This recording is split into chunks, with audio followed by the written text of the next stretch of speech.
So this is part 10 of question 1 on page 40, and the question is asking us to just solve the following inequality.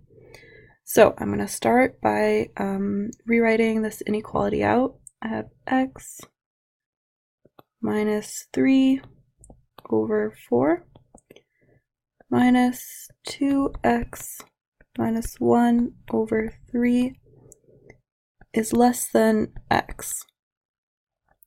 So the first thing I want to do is make the denominators of these two fractions the same so I can combine like terms in the numerators. So for this first fraction, what I want to do is multiply by 3 over 3.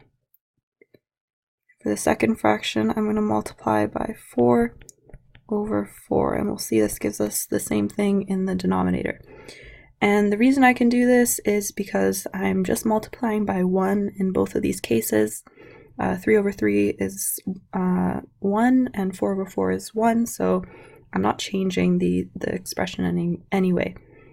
So for this first fraction, I get 3 times x minus 3 on the top, and on the bottom I have 3 times 4, which is 12. And for the second fraction, I get 4 times 2x minus 1. And again, I get 12 on the bottom. And this is all less than x. Okay, so the next thing I want to do is multiply these in. So I get 3x minus 9 over 12 minus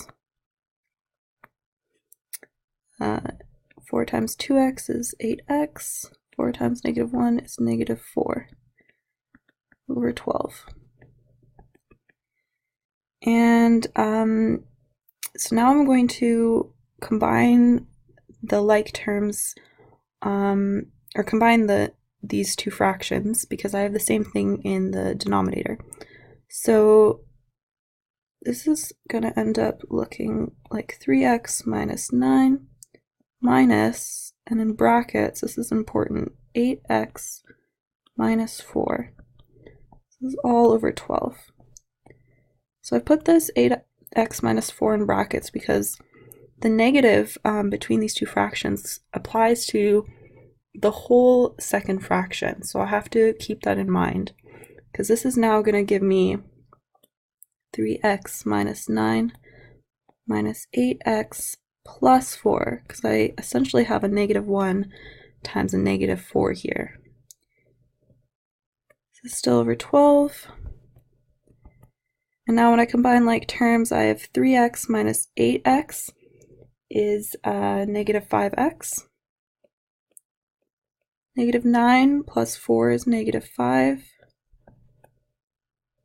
Sorry.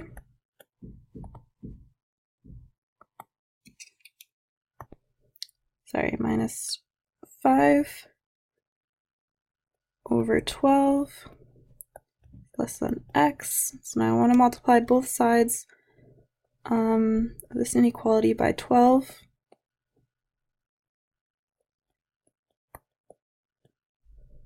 That's going to cancel out. I'm just going to move over here. This gives me negative 5x minus 5 is less than 12x. So in this case, I've multiplied by a positive number. I don't need to switch my inequality sign, but if I was multiplying by a negative number, it's important to remember that the inequality sign would have to be flipped. So now I'm going to combine my terms with x. So I'm going to move the 5x to the other side. This gives me negative 5 is less than 17x. And now I'm going to divide by 17 on both sides. This gives me x is greater than negative 5 over 17, which is the most simple way we can write this fraction. So we have solved the following inequality.